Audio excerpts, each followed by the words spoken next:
오늘 말씀 에베소 1장 7절부터 10절까지 말씀 한 목소리로 읽겠습니다. 시작. 우리는 이 아들 안에서 하나님의 풍성한 은혜를 따라 그의 피로 구속 곧 죄의 용서를 받게 되었습니다. 하나님은 우리에게 모든 지혜와 총명을 넘치게 주셔서 그리스도 안에서 미리 세우신 하나님이 기뻐하시는 뜻을 따라 하나님의 신비한 뜻을 우리에게 알려주셨습니다. 하나님의 계획은 때가 차면 하늘과 땅에 있는 모든 것을 그리스도 안에서 그분을 머리로 하여 통일시키는 것입니다. 아멘. 추수감사주일인데 오늘 메시지는 추수감사주일에 대한 메시지는 아니고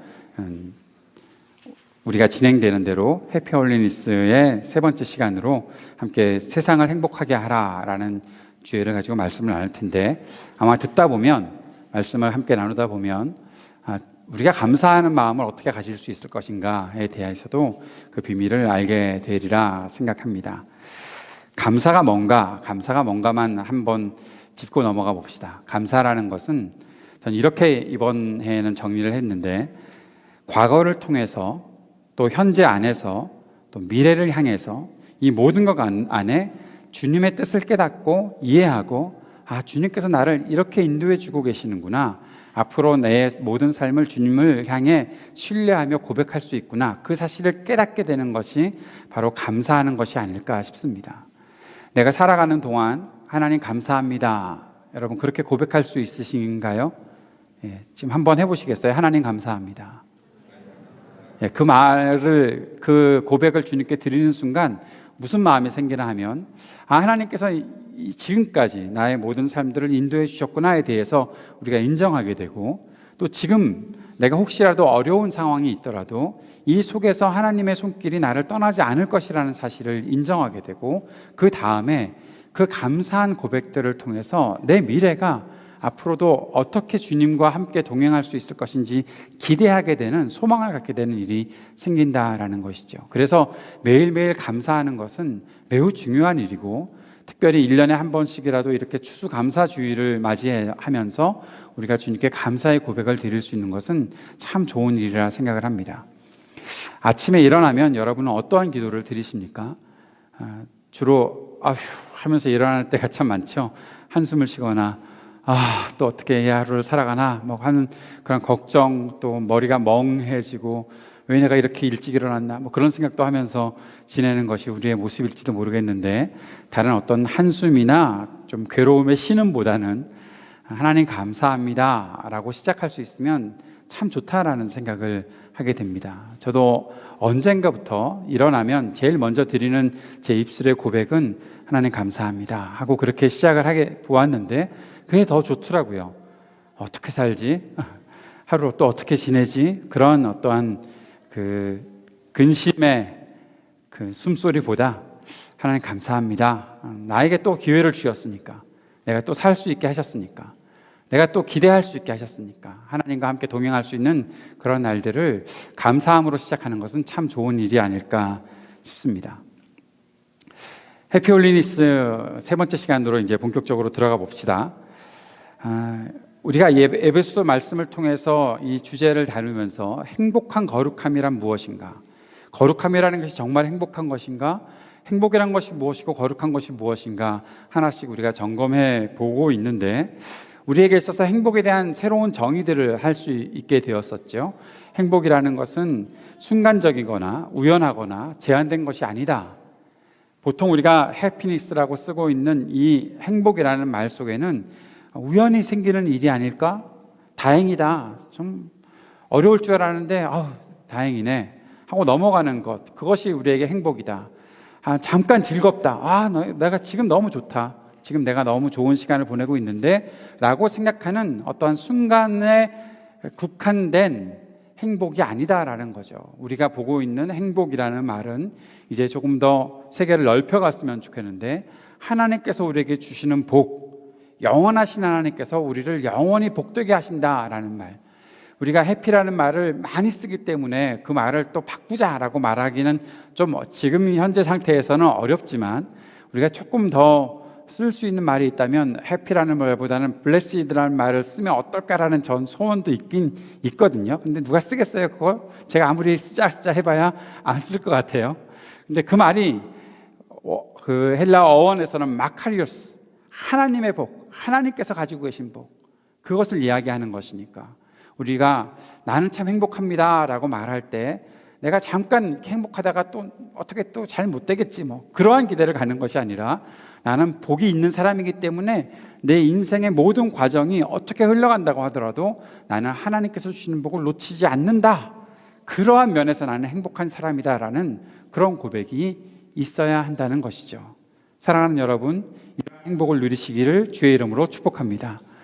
잠깐 있다가 없어지는 복 말고 영원한 복을 우리가 누린다. 우리가 거룩함에 대해서도 새로운 정의를 내려보았었습니다. 홀리니스라는 말을 우리가 어떻게 정의할 것인가? 그것은 분리되는 것이 아니다라고 말씀드렸죠. 하나님께서 우리를 구별해 놓으셨다라는 말이 거룩함의 그 뜻 속에 있는 것인데, 그것은 내가 분리되었다, 나 세상으로부터 분리되어서 이렇게 교회에 나와서 예배도 드려 내가 세상으로부터 분리되어서 완전히 단절된 삶을 살아가고 있고 나는 세상 사람들과 달라, 나는 되게 다른 사람이야, 나하고 비교하지 마 너네들, 막 그러면서 세상과 아무런 관련 없이 지내는 사람들이 아니라는 것이죠. 만약에 세상과 아무런 관련 없이 지내야 하는 사람들이 거룩한 사람이라면 하나님은 우리를 구원하시자마자 하나님 나라로 데려가셨겠죠.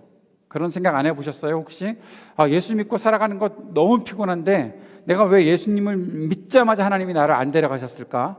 그런 생각 해보지 않으셨어요? 심지어는 무슨 생각까지 하나 하면 왜 내가 벌써 예수를 믿었을까? 그래서 너무 피곤한데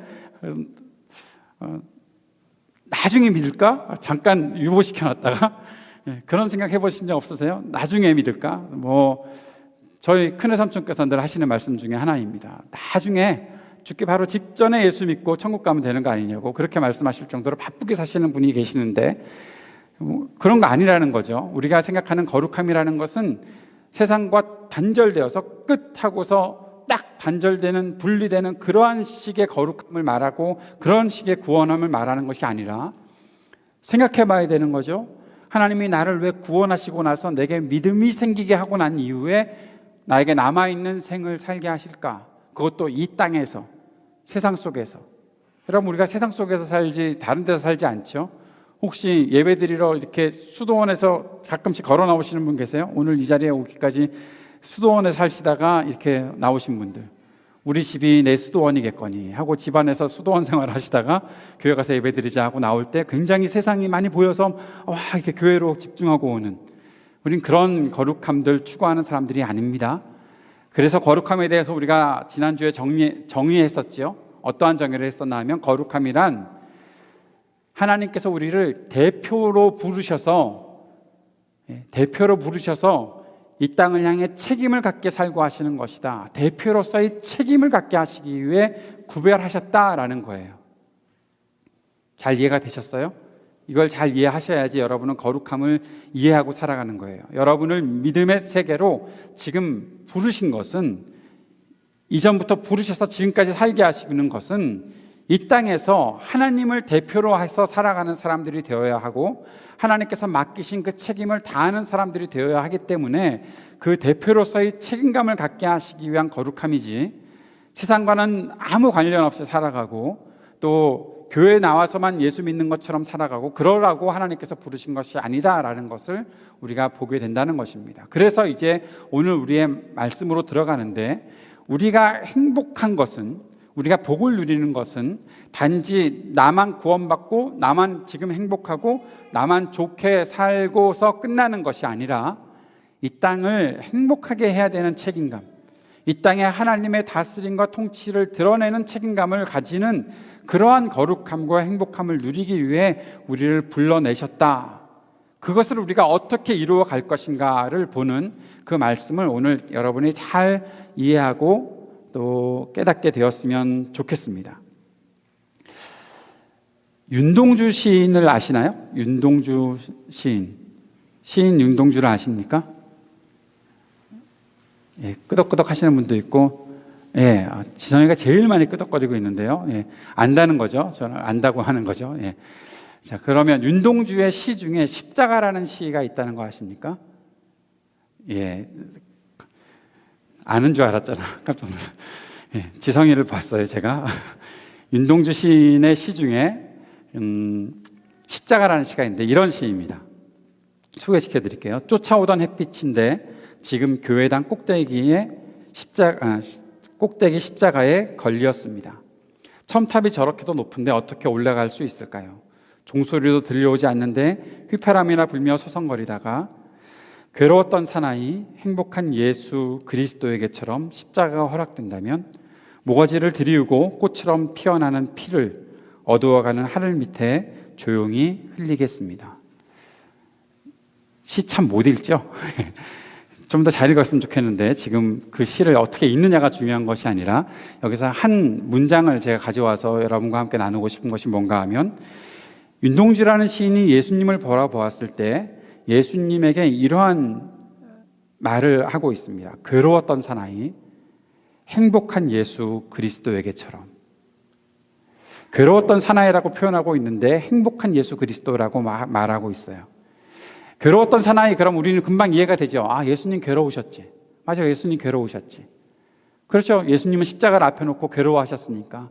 예수님께서 겟세마네에서 기도하실 때 땀이 흐르는데 그 땀이 핏방울처럼 보일 정도로 괴로워하며 기도하실 정도로 예수님의 길은 고난의 길이었으니까 괴로웠던 사나이가 맞는데, 윤동주 시인은 왜 행복한 예수 그리스도라는 표현을 썼을까요? 행복한 예수 그리스도에게. 행복하다. 예수님이 행복하다라는 생각 해보신 적 있으세요? 나중에 행복해지셨겠죠. 뭐 예수님이 웃으시는 사진 보신 적 있으세요? 웃으시는 예수님하고 한번 구글에 검색해서 이미지 찾아보세요. 예수님이 호탕하게 웃으시는 그림들도 많이 나타나 있는데, 예수님이 행복하다? 여러분, 예수님이 행복하다는 것 잘 이해가 되십니까? 왜 행복할까요? 예수님은 왜 행복하셨을까요? 윤동주 시인은 왜 예수님이 행복하다라고 말하고 있었을까요? 제가 윤동주 시인을 만나보질 못해서 왜 예수님을 행복하다고 하냐고 물어보진 못했지만, 제가 윤동주 시인의 삶과 예수님의 삶을 비교해 보면서 그에게 예수님이 행복하게 보였던 한 가지 이유를 찾을 수 있다면, 아마 시인은 예수님은 자신의 사명을 다 했기 때문에 행복하다라고 생각하지 않았을까라는 생각을 해보게 됩니다. 사명을 다하는 것, 행복한 일 아닐까요? 사명을 다하는 것, 내게 주어진 일을 다 완수해냈을 때 그 행복, 여러분 그런 행복 누리지 않습니까? 학교에서 어떤 과목을 다 끝내놓고 학점을 딱 받았을 때 그 행복, 내가 다 했다, 그리고 내가 원하는 결과를 얻었다라고 했을 때 그 막 기쁨 있지 않아요? 저는 인생에서 아주 행복했던 때가 여러 번 있었지만, 그 중에 지금 막 떠오르는 장면이 있다면, 군 생활을 딱 마치고, 전 방위였지만 1년 6개월의 시간들을 다 보내고 제대하면서 나올 때 제 모습이 어땠는지 여러분은 못 봐서 모르죠. 당시 1989년 태어나지기도 않았을 때 1989년 용산 리 8군 안에서 방위 생활을 하던 이진영이라는 애가 밖으로 나올 때 집까지 걸어갔는데, 걸어갈 수밖에 없었어요. 왜냐하면 그거는 제가 차를 타고서는 있을 수가 없어요. 갑갑한 곳에 있을 수가 없어서 펄쩍펄쩍 뛰면서 걸어 나왔어요. 막 이렇게 막 뛰면서, 와, 드디어 끝났다 그러면서 집까지 뛰어가는데, 집까지 거리가 꽤 되거든요. 그런데 너무너무 좋았던 거예요. 얼마나 좋았는지 몰라요. 제가 좋으면 하는 일이 있는데 교회로 가는 거예요. 그래서 교회로 먼저 들러서 하나님께 기도하고 감사합니다. 1년 6개월의 시간들 잘 보내주셔서 감사합니다. 완수했잖아요. 제 인생에 두 번 다시 없을 일, 다시는 안 갈 곳, 그곳을 내가 갔다 왔잖아요. 그러니까 얼마나 좋았겠어요. 그리고 보통 남자들은 꿈을 꾸죠. 2번 군대 가는 꿈을 꾸잖아요. 세상에서 제일 괴로운 꿈. 제가 그래서 군목을 하시는 분들한테, 특별히 미국에 와서 군목하시는 분들은 몇 명 만났는데, 그분들은 대체로 군대를 2번 가시는 분들이거든요. 한국에서 군생활 마치고 왔는데 미국에서 왜 군대를 또 가서 하필이면 군목을 하는지 저는 이해할 수가 없어요. 세상에서 제일 이해 안 되는 사람, 저는 예수님도 이해를 하겠는데 그분들은 이해를 못 하겠어요. 왜 군대를 2번 가지? 한 번 맞췄으면 됐지라는 거. 우리 교회에는 학위를 다 해놓고 또 새로운 학위를 하는 규빈 형제 같은 사람이 있어서 뭐 아직 잘 이해는 아직 안 가지는 사람 중에 한 사람이지만 왜 맞췄는데 또 하지? 뭐 그거가 재밌나? 뭐 그런 생각도 해보게 되는, 한 번 맞췄을 때의 그 행복, 뭔가를 맞췄을 때의 행복. 아마 예수님은 그것을 늘 소망하고 계셨기 때문에 날마다 행복하셨을 것 같아요. 예수님은 병자 한 명을 고쳤을 때 수많은 사람들이 몰려와서 병자를 고치고 또 그 모든 일들이 전부 귀신 들리는 사람을 고쳐주고 하시는 그 모든 사역을 하실 때, 마가복음 여러분 공부해 보셔서 아시겠지만 예수님이 새벽에 기도하시잖아요. 우리는 그런 생각을 해보죠. 우리의 입장에서는 피곤하실 텐데 예수님은 하루 종일 사람들을 고치시고 피곤하실 텐데 새벽에 왜 또 기도를 하시지? 제가 요즘에 교회에서 2주에 한 번씩 찬양 인도를 하잖아요. 찬양 인도를 하고 나면 찬양 인도를 하는 주일날 저녁 때 잠드는 시간이 6시 반이에요. 말도 안 되죠? 이상해요. 왜 그런지 모르겠는데 나이 때문인가? 막 그런 생각도 하면서 내가 왜 이렇게 빨리 잠이 들어야 되지? 나는 하루 종일 뭐 하는 것도 없이, 뭐 이전에는 새벽 6시에 나갔다가 밤에 들어와서도 밤 늦게까지도 있을 수 있었는데 요즘에는 왜 그런지 모르겠는데 오늘도 늦게 오잖아요. 교회 9시 반에 오니까 너무너무 늦게 오는 거 아니에요? 그런데 늦게 왔는데 집에 들어가면 오늘 몇 시에 잘지 모르겠지만 오늘 찬양도 안 했으니까 조금 늦게 자겠죠. 근데 피곤한데 어떻게 새벽에 그렇게 또 일찍 일어나실까? 예수님은 왜 그러셨을까? 한 가지 제가 깨닫게 되는 것은 예수님은 정말 행복하셔서 그랬던 것 같아요. 한 사람을 고쳐주시고 한 사람을 붙잡고 있었던 귀신을 쫓아내고 그의 삶을 정상으로 만들어 주셨을 때, 그의 삶을 회복시켜 주셨을 때 예수님이 갖게 되는 그 기쁨은 어떤 것이었을까? 저의 인생 속에 또 하나 아주 기뻤던 경험이 하나 있는데, 제가 대학교 1학년 때 만났던 제 친구가 하나 있었어요. 대학교 1학년 때 저와 이야기가 많이 잘 통하던 저희 과의 친구였는데 이름은 이강수라는 친구입니다. 어디서 뭐 하고 있는지 혹시 이 영상을 보게 되면 저에게 연락을 주기를 간절히 바라지만, 그 친구가 캐톨릭 신자였거든요.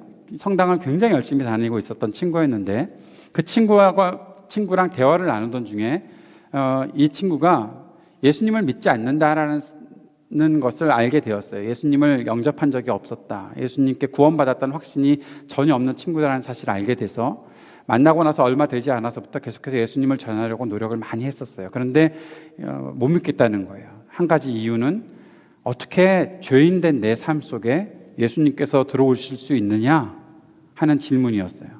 예수님같이 거룩하신 분이 어떻게 나같이 죄인의 삶 속에 찾아오실 수 있느냐라는 질문을 하면서 그런 예수님을 내가 그렇게 받아들일 수가 없다라고 말을 하는 거예요. 굉장히 일리 있는 것인데 우리가 잘 알고 있는 은혜와 선물과는 너무 동떨어져 있는 거죠.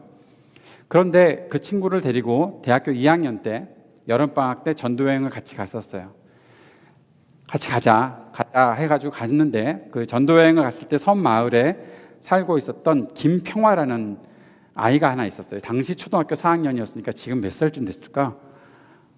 엄청나겠죠, 나이가. 뭐 애 낳고 막 이렇게 똥똥거리고 살고 있을지 모르는데 이 영상을 보면 연락을 주기를 바라는데, 그런데 뭐 얘는 너무너무 예수를 잘 믿는 꼬마였어요.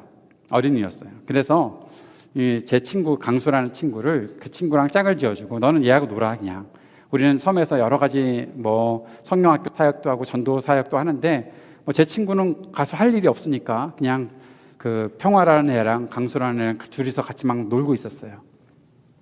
지나고 시간이 며칠 지났는데 당시 목요일 아침으로 기억을 합니다. 목요일 아침에 이 친구가 해변에서 저거 큐티를 하고 있었는데 큐티하고 있는 시간에 갑자기 저쪽에서 평화라는 애하고 막 뛰어오는 거예요, 저한테. 그래서 쟤네들이 아침부터 왜 이렇게 뛰어다니나 그러는데 제게 찾아와서 이 강수가 하는 말이, 나 좀 전에 평화랑 예수님 영접하는 기도를 드렸다. 그 말을 하는데요, 그때부터 울기를 시작해가지고 식사할 때까지 제가 너무너무 많이 울었어요. 식사 기도를 저보고 하라고 그랬는데 식사 기도를 당시에 20분 했던 기억이 납니다. 왜냐하면 울음을 참지 못해가지고 울다가 기도가 중단되고 울다가 기도가 중단되고, 그때 교회 섬마을 교회에 사모님이 미역국을 끓여주셨는데 미역국이 다 식어서 다시 끓여 오셨다는 그러한 일이 있을 정도로 한 사람이 변화되는 일들을 보면서 제가 너무너무 기쁘고 즐거웠는데, 그래서 그렇게 많이 울게 되었었는데, 예수님께서 만나는 사람들마다 그들을 고쳐주시고 그들의 삶 속에 구원의 그 복음을 허락해 주셨을 때 예수님 마음속에 있는 그 기쁨과 감격은 얼마나 대단했을까. 예수님 그래서 이 땅에 사셨던 33년 동안의 생애가 정말 행복했던 생애였을 것이고, 그리고 그 행복했던 그 모든 삶의 일들을 제 아들에게 물려주시고 제 아들이 그 일들을 감당하게 하지 않으셨을까. 참된 행복은 사명을 다하는 것에 있는 것이죠. 우리가 진정으로 사명을 다해 나가는 삶을 산다면 예수님 같은 행복을 누릴 수 있는 것이죠. 그것뿐만 아닙니다. 그렇게 우리에게 사명을 다할 수 있도록, 우리의 삶을 온전하게 하나님께서 맡겨주신 사명을 다할 수 있도록 하기 위해서 주님께서는 우리들에게 복을 베풀어 주셨는데, 그것이 오늘 우리 말씀 속에서 나타나 있는 여러 가지 모습들입니다. 풍성한 은혜를 주셨다. 그 말로 오늘 본문이 시작하고 있죠. 풍성한 은혜를 주셨다. 사랑하는 여러분, 하나님께서 주시는 은혜라는 것, 하나님께서 주시는 선물이라는 것은 가득 차 있는 것입니다. 완벽한 것입니다. 완전한 것입니다. 조금도 부족함이 없습니다. 예수님께서 살았던 삶이 완전한 삶이었던 것처럼 하나님께서는 그 예수님을 통해 보여주셨던 모든 삶의 모습들을 우리에게도 그대로 주셔서 풍성한 삶을 누리게 하신다라는 것입니다. 조금 부족한 것 아닙니다. 세상에서 우리가 누리는 것들은 부족한 것들이 참 많이 있지요. 지금은 완전한 것처럼 보이지만 금방 동나고 금방 없어지는 것들 참 많이 있죠. 오늘 내가 행복한 것처럼 느끼고 살지만, 그러나 내일도 내가 행복할까라는 것에 대한 두려움과 걱정들이 우리들에게 많이 있잖아요. 그것과 마찬가지로 하나님께서 우리에게 주시는 것은 그러한 세상의 모습들과 세상의 가치 속에서의 결핍이 있는 것이 아니라 풍성한 것, 충만히 채워주시는 것. 주님께서 우리에게 주시는 그 풍성함을 통해서 우리는 삶의 목표를 알게 되고 우리에게 주는 삶의 의미를 알게 되고 그것을 완성시켜 나갈 수 있게 된다라는 사실을 깨닫게 되는 것입니다. 하나님께서 우리에게 주신 복은 또 하나 무엇입니까? 바로 우리가 죄 용서받았다라는 것이죠. 사랑하는 여러분, 우리가 두렵고 우리가 걱정과 근심 속에 살아가는 가장 큰 이유 중에 하나는 우리의 죄 때문입니다. 우리의 죄는 항상 우리에게 들어와서 우리가 부족한 것처럼 생각하게 만들고, 풍성한 하나님의 은혜를 받았다고 내가 조금 전에 믿음을 고백했는데도 불구하고 나에게 다가와서 나를 또 두렵게 하고 나를 더 전진하지 못하도록 자꾸만 붙잡고 나를 움직이지 못하게 하는 그러한 근심 속으로 빨아들인다는 것이죠. 그러나 우리가 오늘 선포할 수 있는 것은 무엇인가 하면 우리는 죄 용서받은 사람들이다라는 것입니다. 하나님께 자백하고 하나님께 내 자신을 온전히 내어드리고 고백하면, 하나님, 내가 부족합니다. 내가 이러한 잘못을 저질렀습니다. 그러나 주님의 은혜로 내가 고침받기를 소원합니다. 하나님께서 원하시는 그 정의로움을 가지고 살기를 소원합니다라고 주님께 고백하면, 우리의 자백을 받으시는 우리 주님께서는 의로우신 분이시고 미쁘신 분이시기에 우리의 모든 죄를 다 씻어주신다, 그 약속을 우리에게 주시고 오늘도 우리의 죄 용서를 선포하고 계신다라는 사실이죠. 사랑하는 여러분, 그 죄 용서가 여러분 가운데 있음을 기억하고 믿음으로 살아가는 여러분 되시기를 주의 이름으로 축복합니다. 죄는 우리의 힘으로서는 극복할 수 없었지만 주 예수 그리스도의 완전하신 보혈의 은혜가 우리의 모든 죄를 용서해 주셨다는 사실을 우리가 꼭 기억하며 살아갈 수 있게 되기를 바랍니다. 하나님께서 우리에게 사명을 다하고 우리의 삶의 참된 의미를 찾게 하기 위해서 우리에게 주신 또 하나의 복이 있는데, 그것은 지혜와 총명입니다. 지혜와 총명을 우리에게 주셨다. 그래서 결국 우리는 하나님의 뜻을 알게 되는데, 그 지혜와 총명이 우리의 삶 속에 작용하는 부분이 참 많이 있다는 것을 여러분 잊지 마시길 바랍니다. 하나님께서 우리에게 주시는 지혜는 우리가 구할 때마다 주시는 지혜입니다. 사랑하는 여러분, 혹시 지혜가 부족해서 참 마음에 고민이 됐던 적이 많이 있습니까? 내가 조금만 더 지혜 있는 사람이었다면, 내가 조금 더 지혜가 나에게 주어진다면 내가 지금 하고 있는 연구나 내가 지금 하고 있는 공부나 내가 사람들을 가르치는 일들이나 무엇인가 어디에나 더 나은 모습들을 보일 수 있을 텐데 라는 그런 생각들을 하고 계십니까? 그렇다면 구하십시오. 주님, 지혜를 주십시오. 주님, 지혜를 주십시오. 하나님, 나는 지혜가 필요합니다. 하늘의 지혜가 필요합니다. 하나님께서 주시는 지혜가 필요합니다 라고 간절히 주님께 아뢰십시오. 간구하면 주님께서 주시는데, 야고보서 1장에 있는 약속에서는 하나님께서 우리가 지혜가 필요할 때마다, 구할 때마다 우리에게 지혜를 부어주시는데 그 지혜는 풍성한 것이다. 하나님께서는 넘치는 지혜를 주신다. 우리에게 필요한 모든 것들을 채우고도 남을 정도의 지혜를 주신다라고 말씀하고 있고, 그 지혜를 얻었던 사람, 솔로몬 왕 같은 사람은 하나님께서 주시는 지혜로 정말 모든 나라에 유명한 사람이 되었고, 또 사람들에게 아주 많은 영향을 끼쳤던 사람이 되었던 것도 우리가 볼 수 있습니다. 하나님께서는 솔로몬 왕에게 약속하실 때 너만큼 지혜로운 사람이 앞으로도 없을 것이다 라고 말씀하셨습니다. 물론 그 지혜를 가지고 삶을 온전히 살아가지 못해서 하나님에게서 참 많이 배반된 모습을 보였던 솔로몬이었지만, 그가 가지고 있었던 지혜로움은 뛰어났던 것이라는 것을 우리가 알 수 있는 것이죠. 사랑하는 여러분, 주님께 지혜를 구하십시오. 하나님께서 거절하지 않으시고 주실 것입니다. 하나님께서 묻지 않고 주실 것입니다. 너 뭐 때문에 지혜가 필요한데, 그런 거 하나님께서는 물어보려 하지 않으실 것입니다. 내 마음속에 하나님께로부터 받는 지혜를 가지고 살아가기를 원하는 마음이 있고, 하나님께서 주시는 그 뜻을 따라 살아가고 싶은 마음이 분명히 있다면 하나님께서는 분명히 넘치는 지혜를 줄 것입니다. 공부할 때도 필요하면 지혜를 구하십시오. 그리고 공부를 하셔야 돼요. 공부할 수 있는 지혜를 달라고 하고 공부를 하셔야 돼요. 지혜를 아직까지 주지 않은 것으로 믿고 계속해서 지혜만 구하고 있으면 안 돼요. 그러면 안 되는 거죠. 그런데 지혜와 함께 총명이라는 것도 구하실 수 있으면 참 좋을 것 같아요. 총명이라는 것은 통찰력과 연결이 되어 있습니다.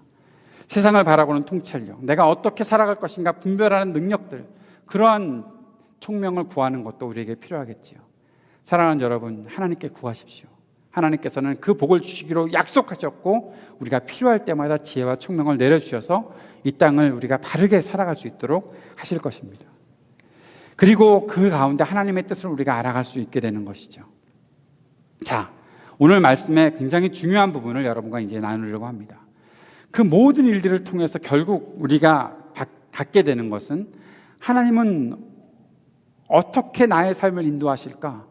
하나님께서는 지금 나의 삶에 가지고 계신 그 계획이 무엇인가? 하나님은 어떠한 것을 뜻하고 계실까?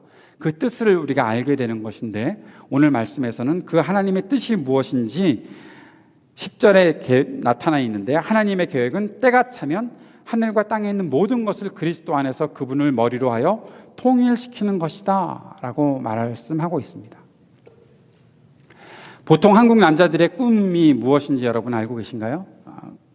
여자분들은 꼭 알고 계셔야 되는데, 한국 남자들의 대부분의 남자들의 꿈은 세계의 평화와 한반도의 통일입니다. 아직 모르셨나요? 아니라고 생각하는 남자들은 대부분의 남자가 아닙니다. 아주 특별한 남자들만 그런 꿈이 없지, 보통 남자들은 그런 꿈을 갖고 있습니다. 한반도의 통일과 세계 평화를 꿈꾸고 살아가고 있습니다. 제발 맞다고 눈빛을 보내주세요. 제 꿈은 그렇습니다.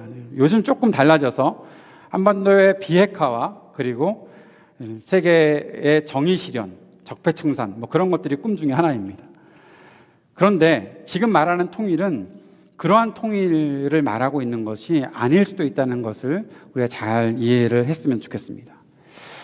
통일이라는 것은 두 개가 하나가 되거나 여러 가지로 갈라져 있던 것들이 하나가 되는 것을 말하고 있는데, 오늘 본문에 나타난 통일이라는 단어를 우리가 잘 이해하고 할 수 있다면 우리는 굉장히 중요한 하나님의 뜻을 깨닫고 우리의 삶의 사명들을 알게 될 것입니다. 자, 사랑하는 여러분, 에베소서에서 나타나는 이 통일이라는 단어의 어원을 살펴보면 RE가 앞에 붙여져 있는 그 접두사가 붙여져서 나오는 단어로 있다는 것을 우리가 보게 됩니다. 단순히 sum up 하거나 아니면은 그 유니티 뭐 그런 식의 연합 뭐 그런 것들이 아니라 앞에 다시 통일시킨다 하는 그런 말들이 있어요. 여기 영어에서는 아마 그게 나타나 있지 않을 거예요. 그 영어를 찾아내기가 참 어려워요. 영어에서 이 단어가 영어로 어떻게 번역되었나 여러 가지를 찾다 보면 하나를 발견하게 되는데 제가 안 읽으려고 그래요. 저한테 이따가 와서 물어보세요. recapitulate 뭐 되게 어려운 단어예요. 알아요? 무슨 말인지? 예. 나중에 에릭한테 가서 물어보세요. 안 돼요. 예. 이게 뭔가 하면 뭔가 우리는 보통 뭐 요약하는 거, 뭐 하나로 만드는 거 그런 것이라고만 생각하는데 거기 앞에 붙어져 있는 이 re라는 말이 굉장히 중요하다는 거죠. 헬라어 어원에서도 아나라는 말을 거기다 붙이고 있는데 아나라는 그 말은 다시라는 말이에요. 그러면 여러분 생각해 보세요. 다시 통일시킨다라는 것이에요. 다시 연합시킨다라는 의미예요. 하나님께서 이 세계를 온 땅과 만물을 주님의 그 그리스도를 머리로 해서 다시 통일시킨다, 다시 연합시킨다라는 말을 하고 있어요. 그러면 이전에 있었던 것과 뭔가 지금 현재가 다르다라는 것이죠. 이해가 되세요? 지금 다시 연합시킨다, 다시 통일시킨다. 여러분 지금 졸 때가 아니에요. 지금 이건 이해를 똑바로 하고 넘어가야 돼요. 다시 통일시킨다 그랬으니까 옛날에는 뭔가 하나가 있었다는 거 아니겠어요? 그런데 그것이 흩어졌어요. 그렇죠? 그러면 다시 통일시킬 때는 어떻게 해야 돼요? 그냥 하나로 다 와서 흩어져 있던 사람들이 다 모여 있기만 하면 되는 건가요? 아니죠. 옛날에 그 모습대로 가야 되는 것이죠. 그것은 뭘 의미해요? 아주 쉬운 말로 영어로 얘기한다면 저는 여기에 rearrangement라는 말을 쓰고 싶어요. 다시 재배치한다라는 거예요. 다시 재배치한다. 흩어졌던 모든 것들이 와서 다시 제자리로 돌아가게 한다라는 말을 해야 된다는 것이죠. 제 딸의 이름이 시온이라는 이름인데 한자로도 있습니다. 베풀 시자에 무슨 온자를 쓸까요? 보통 따뜻한 온자 뭐 그런 얘기 많이 하는데 제 딸의 이름에서는 편안한 온자가 써져 있습니다. 그런데 이 편안한 온자가 언제 쓰이는 온자인가 하면 온전하다라는 말을 했을 때 쓰는 말이에요. 그 온자가 무슨 뜻을 갖고 있나 하면 편안하다라는 말을 갖고도 있지만 그 말의 아주 중요한 의미는 다 제자리에 있다라는 뜻이에요. 다 제자리에 있다. 시온이라는 제 딸의 이름은 모든 사람들을 다 제자리로 돌려놓게 하는 사람이 되어야 한다라는 의미가 있는 거예요.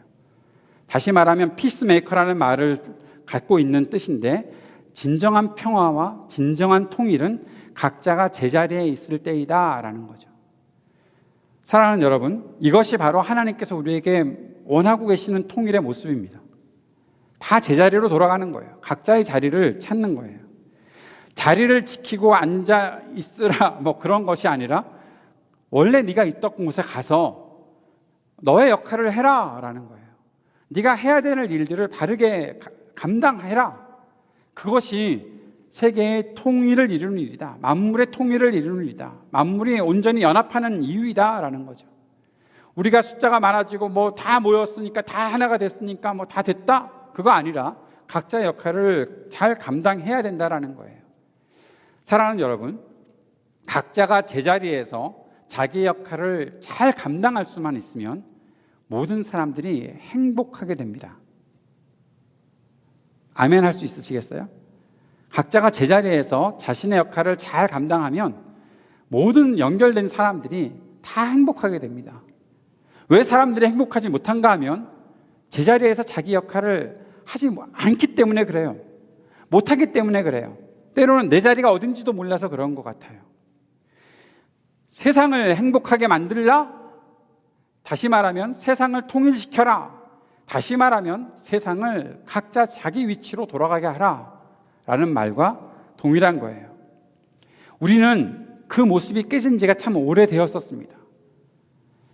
하나님께 죄를 범한 인간이 하나님에서 피하고 돌아서기 위해서 무슨 일을 했나 하면 하나님과 내가 온전한 관계를 맺고 살면서 만물을 다스리는 일들을 해야 하는데, 이 만물을 내가 창피하다고, 하나님 만나기 싫다고 이 다른 피조물들을 하나님과 내 앞에 가져다 놓은 거예요. 여기서부터 깨지기 시작했습니다. 내 자리가 아닌 거예요. 거기는 내 자리는 바로 하나님 앞에 서야 하는 것인데, 하나님 앞에 다른 것들을 갖다 놓고 나는 내 자리에서 벗어난 거예요. 만물을 다스려야 하는데, 만물 앞에 하나님의 대표가 되어서 만물을 다스리며 그 책임을 다해야 하는데, 내가 하나님 보기 싫다고 야 너네들이 앞에 내 앞에서 하고 갖다 놓은 거예요. 그런 일들이 계속되면서 결국 사람이 사람을 향해서 미워하게 되고, 서로의 부끄러운 점이 혹시라도 있으면 그 아픔을 감싸 안아주고 같이 덮어주고 또 치료해주고 해야 하는데, 그것을 하지 못하고 더 상처를 주고 더 아파하게 만드는 그런 일들로 세상을 아주 왜곡시켜 버렸다는 것이죠. 하나님께서는 그런 세계가, 그런 세상이, 그렇게 타락한 세상이 회복되기를 원하십니다. 그리고 그 말을, 그 하나님의 마음을 통일이라는 말로 쓰고 있는 거예요. 각자 제 위치로 다시 돌아가게 하자. 각자 자기의 역할을 온전히 감당하게 하자라는 말로 하고 있는 거예요. 그저께 금요일에 어떤 형제가 저한테 전화를 했어요. 제가 뉴저지에서 알던 형제인데, 그 형제는 어떤 형제인가 하면 자신이 공황장애를 겪고 있을 때 교회에서 예배드리다가 굉장히 힘들어하는 모습을 보고 제가 함께 기도해주고 함께 이야기를 나누고 그 이후에 같이 시간을 조금씩 보내면서 그 형제가 많이 회복되는 은혜를 누리게 되어서 가끔씩 요즘도 전화로 교제하고 또 필요한 부분들을 함께 채워가고 있습니다. 그런데 이 형제의 마음속에 어떠한 마음이 들어왔는가 하나 들어와서 제게 전화를 했는데, 그 전화의 내용을 요약하면, 내가 힘들어하는 친구가 하나 있는데 그 친구를 이번 땡스기빙에 자기 집에 초대해서 만나게 되는데 어떻게 하면 예수님을 이 친구에게 알려줄 수 있을까를 고민하게 되었다는 거예요. 생각하게 되었다는 거예요. 목사님, 어떤 방법이 제일 좋을까요? 저한테 물어봐서 함께 그 일을 잠시 의논했었습니다. 사랑하는 여러분, 이것이 통일의 사명을 가지고 살아가는 삶의 모습이라는 거죠. 저는 그것을 분명히 확신하게 되었습니다. 이 형제가 이제 자신이 믿는 하나님, 그리고 자신을 아주 불행해서 행복으로 바꾸어 주신 하나님을, 그 예수님을 다른 친구에게 전해주고, 그 친구가 참 열심히 살고 있고 또 뭐 집안도 부유하고 사업도 잘하고 있는데, 그러나 무엇인가 그의 마음속에 붙잡고 있는 여러 가지 불안함과 두려움과 또 힘들어하는 것들을 결국 해결해 줄 수 있는 길은 예수 그리스도밖에 없다는 생각을 하게 되어서 그 친구에게 예수님을 전해주고 싶어하는 마음을 가지고 그것을 위해 구체적인 노력들을 하려고 하는 그 모습이, 진정으로 그가 세계의 이 통일, 하나님 앞에서 모든 것들이 바로 자기 자리로 돌아가게 하는 통일을 위해 애쓰는 모습이 아니었을까라는 생각을, 그런 확신을 갖게 되었다라는 것이죠. 제가 여러분들께 꼭 하나 소개시켜드리고 싶은 책이 하나 있는데, 어떤 책인가 하면 로버트 멍어가 쓴 내 마음 그리스도의 집이라는 책입니다. 그 책은 아마 여러분 검색해보면 PDF 파일로도 나올 만큼 그냥 너무나 간단한 책이에요. 로버트 멍어가 쓴 내 마음 그리스도의 집, 그 책을 아직 안 읽어보시고 예수님을 믿으시는 분들이 계시다면 내가 그걸 읽어야 되겠구나 라는 생각으로 좀 바꿔보시기 바랍니다. 동화처럼도 되어 있어서 우리 아이들에게도 소개시켜 줄 수 있는 아주 좋은 책입니다. 그런데 이 책을 전에 제자훈련하고 있었던 형제들에게 읽게 했었어요. 그런데 한 형제가 독후감 발표를 하는데 이런 이야기를 저에게 들려주더라고요. 목사님, 이 책을 읽으면서 제가 한 가지 깨달았던 진리가 뭔가, 깨달았던 것이 무엇인가 하면, 그 책에는 집안에 예수님이 계시긴 계시는데 나와 계속해서 엇갈리고 있는 예수님의 모습이 나타나 있는데, 자기는 자기 집에 예수님이 들어오신지도 모르겠다는 거예요. 왜냐하면 자기가 자기 집에 살질 않는데요. 이해가 돼요? 예수님을 모셔드리고 예수님 믿겠다고 고백하고 교회 생활 열심히 하고 있는데, 예수님은 모셔다 드려놓고 자기는 자기 집 밖에 나가 있대요. 그 말은 다시 말하면 나는 나 자신을 잃어버리고 살아가고 있었어요. 믿음은 갖고 있다고 말하고 내 중심에 예수님이 있다고 말은 하는데 예수님과 아무런 관련 없이 자기 자리를 벗어난 삶을 살아갈 수밖에 없었다. 결국 내가 지금 찾아야 하는 것은 나의 집에서 나를 기다리고 계시는 예수님 안으로 내가 다시 들어가야 한다. 그러한 사실을 깨달았다는 거예요. 제가 이 책을 많은 사람들과 독후감을 나누었지만 그런 독후감은 처음 나눠봤었어요. 제게 너무나 인상적이었던 고백이었어요. 사랑하는 여러분, 혹시 그렇게 살고 있진 않습니까? 어느 날 예수님을 믿겠다고 고백했고 예수님을 믿는 삶이 나에게 시작됐는데도 불구하고 나는 내 자신을 잃어버리고 그냥 집 밖에서 서성거리고 있는 나 자신의 모습이 있다 생각하지 않으십니까? 아주 구체적인 예를 들고 오늘 말씀을 마치려고 합니다. 결혼한 부부들에게 한번 물어보고 싶습니다. 결혼해서 지금까지 잘 살고 계십니까? 남편으로서, 아내로서 잘 살아남아 계십니까? 남편들에게 물어보겠습니다. 어저께 아내와 무슨 대화를 나누었습니까? 밥 줘, 잘 자, 애들은 그거 빼놓고 무슨 대화를 나눴었습니까? 어떤 대화라도. 여러분, 혹시 지금 현재 상태의 여러분의 자리에 가 있으려고 그렇게 아무런 말도 하지 않고 그냥 내 일만 하고 살으려고 결혼해서 지금까지 살고 있습니까? 저희 딸이 어저께 저희 엄마 아빠한테, 저희 부부한테 메시지를 보내서 엄마 아빠 24년 전에 나를 낳아주려고 결혼해서 너무너무 축하하고 감사해. 그 말을 듣는 순간 제 아내도 저도 무슨 생각을 했냐면 우리가 오직 너를 낳으려고 결혼해서 살았냐?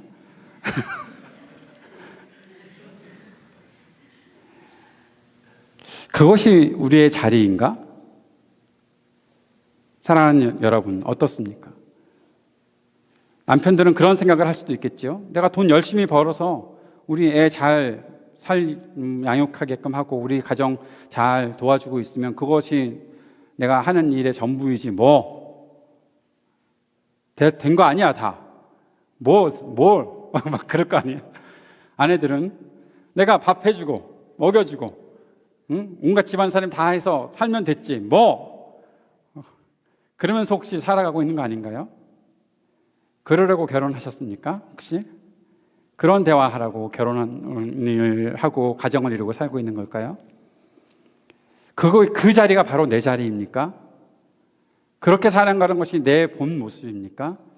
아닐 수 있겠다는 생각하거든요. 아니어야 하겠다는 생각을 하거든요. 왜냐하면 하나님께서 우리에게 주신 삶의 목적이, 하나님께서 우리에게 주신 삶의 의미가 생존이 아니잖아요. 하나님께서 나를 살아남게 하시려고 그냥 살아남게 하시려고 지금까지 살게 하시는 것은 아니지 않겠어요? 살아남게 하시려고 결혼시키셨나? 살아남게 하시려고 아이를 낳게 하셨나? 내가 살아남게 하려고 이 땅을 살게 하시는가? 생존이 아니라 생명을 향해 살아가고 있는 거잖아요. 하나님께서 주신 뭔가 명령이 있으니까 살아가는 거잖아요. 그것은 세상을 돌려놓아야 한다는 거예요.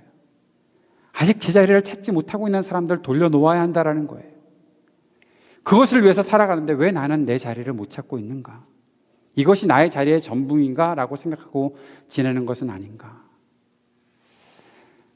여러분, 구체적으로 이 말씀을 여러분의 삶에 잘 적용하고 무엇인가 변화할 수 있는 그런 동기를 만들어 보았으면 좋겠습니다. 학점 따려고 공부하러 왔나요? 학위 하나 받으려고 공부하고 있나요? 여러분의 공부의 목적은 뭡니까? 친구를 사귀는 것에 있어서 그저 내가 좀 즐거우려고 친구 사귀나요? 내가 조금 필요한 부분이 있으니까 친구를 사귀나요? 사람을 만나는 목적이 그렇게 끝나서는 안 되죠. 사람인데, 생명인데 그 사람을 향해서 내가 무엇을 어떻게 해야 하는지 주님의 뜻을 구하고 그 안에서 내 삶들을 다시 한번 재정립해야 되지 않겠습니까? 그 자리로 돌아가야 하지 않겠습니까? 세상을 행복하게 하는 길, 내 자리를 찾는 길입니다. 내가 어떠한 역할을 해야 하는가? 이 땅을 살아가면서 내가 어떻게 살아가야 하는가? 내 가정에서, 남편으로서, 아내로서, 내가 부모로서, 자녀로서, 학생으로서, 교수로서, 일하는 사람으로서, 어떤 자리에서라도 내가 어떠한 마음가짐으로 내 자리를 온전하게 만들어 나가야 할까? 조금 더 고민해 볼 수 있는 여러분이 되었으면 좋겠습니다. 하나님께서 알려주실 것입니다. 우리에게 지혜를 허락해 주시는 주님께서 그 뜻을 알게 하실 것입니다. 그 뜻 가운데서 삶의 의미를 분명히 찾아가는, 그리고 그 의미를 찾은 이후에 최선을 다해서 그 삶을 온전히 이루어가서 예수님처럼 행복한 사람이 될 수 있기를 주의 이름으로 축복합니다. 기도하겠습니다. 사랑하는 주님, 우리에게 주신 말씀들을 분명히 우리의 마음속에 새기고 우리의 삶의 자리에서 내게 주신 사명, 내 삶의 목적, 의미 온전히 찾아가고 그 의미를 실현해내는 삶 살아갈 수 있도록 도우시고 함께하여 주옵소서. 예수님 이름으로 기도드립니다. 아멘.